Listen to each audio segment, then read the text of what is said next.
Hello again, second graders. Welcome back, and today we're going to do our Read Aloud Chapter 2, Samson.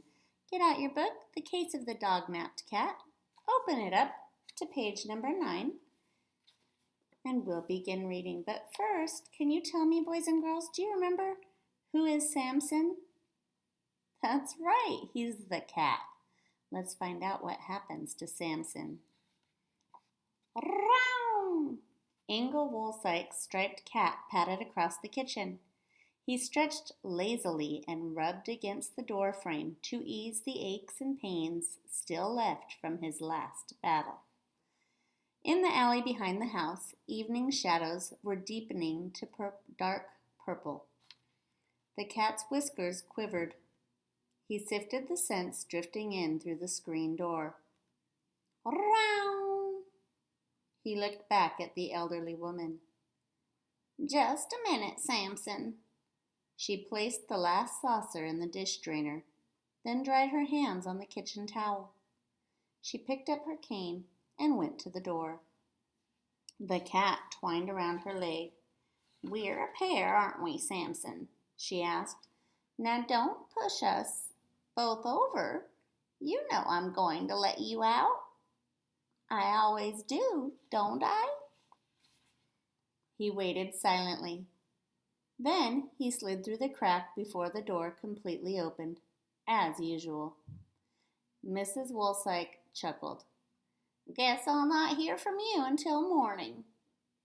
She closed the screen door and latched it. Better get yourself home early, though, she called to the departing cat. The missions committee meets tomorrow morning, and I want to get there early to set up my display. You hear me, Samson? He stopped on the first step. He arched his back and limbered his muscles some more.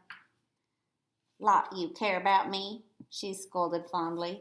Just get yourself home safely. She turned away from the door, murmuring, Now, where did I put that list? Samson meowed, sensing by her tone that she was no longer talking to him. Then he stalked down to the backyard. At the fence, he crouched for a minute, his tail lashing. The leap to the top cost him more effort than it had in the past. On the other side, he used the garbage cans to step down into the alley. He spent the next half hour tracing the scent of each intruder who had dared enter the alley. When the alley passed inspection, he stepped out into the street. He stood defiantly in the glow from the streetlight. His hair rose slightly along his back. Then he lifted his head and howled at the night. He waited, ready to defend his territory, but the night remained silent. Satisfied, he turned left and padded down the block. The inhabitants of years governed his route. At the first intersection, he crossed the street. He dodged the traffic with the ease of long experience. Only a battered, dark green van with muddy license plates had to swerve to avoid hitting him. The driver leaned out of the window and shouted angrily. Samson stopped just long enough to give him a steady stare. Then he turned and continued on his route. When he reached the Conleys' house, he scratched at the back door. The Conleys usually had a tidbit left over from dinner that they saved just for him. Tonight was no exception. The door opened and Mark Conley appeared. The boy wore pajamas, his dark hair still wet from the shower. Okay, Samson, come get it. He dangled a big piece of shrimp for the cat. Samson took it gently in his jaws and lay it down to bat it around. Mark sat down on the steps and watched until the cat finally finished the shrimp. Samson rubbed his nose against Mark's pajamas. Can't give you any more, old boy, Mark said. Mrs. Woolsike's orders. He stroked the cat's thick back. You're getting too fat as it is. Scavenging all across town is beginning to tell on you. Some young cat's going to take you out someday. You'd better watch it, you hear?" Samson growled and stalked away, leaving the boy on the doorstep. As usual, he crossed the yard to the house behind Mark's and stopped below an open window. Then he lifted his head and let a high, wavering cry escape from his throat. A startled face appeared at the window, braces gleaming in an open mouth. "Get out of here, Samson!" Corey's shout was followed by 2 loud sneezes. Then the window slammed down and the face disappeared. Samson rumbled softly, the sound deepening into a satisfied purr. He cut across the Abbey Street Cemetery and perched on a large, flat gravestone. Paw cleaning took about 10 minutes. Then he crouched, ears alert, anticipating his next move. At 9:45, right on schedule, he headed for the tailor's house. He eased through the hedge and covered the side yard in a series of dashes from shadow to shadow, belly almost to the grass. Near the back fence, he stopped, hesitating. 2 unfamiliar shadows darkened the moonlit grass. Samson swished his tail and crouched lower. "Think we put enough in?" a man's voice whispered. "It's enough." The other voice was lower, gruffer. Samson had a vague memory of a hoarse shout from a van. He flattened himself on the grass, ears back.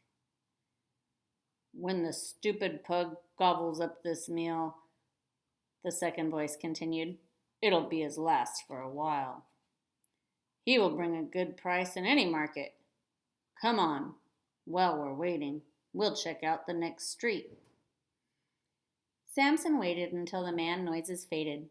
The 2 figures moved through the shrubbery and onto the sidewalk. Then the men, one taller than the other, slipped into a darkened van. The van moved quietly down the street. Satisfied that danger was past, Samson continued on toward the tailor's house. The fancy doghouse in the backyard was empty, and the overflowing food dish was unattended. Samson ignored the food and lay down to wait. After a while, the back door opened. A light from the kitchen poured into the yard. Blackenridge Prince, the third, swaggered down the steps and across the grass. "Night-night, Blackie," called Mrs. Taylor as she shut the door. The deep-jowled pug didn't look back.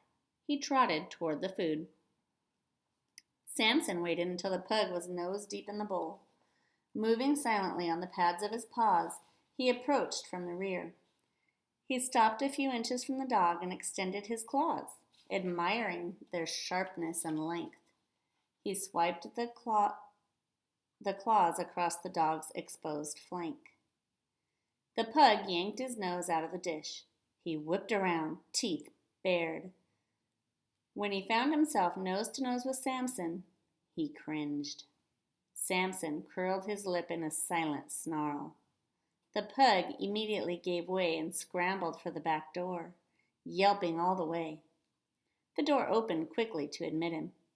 "Samson!" screeched Mrs. Taylor from the doorway.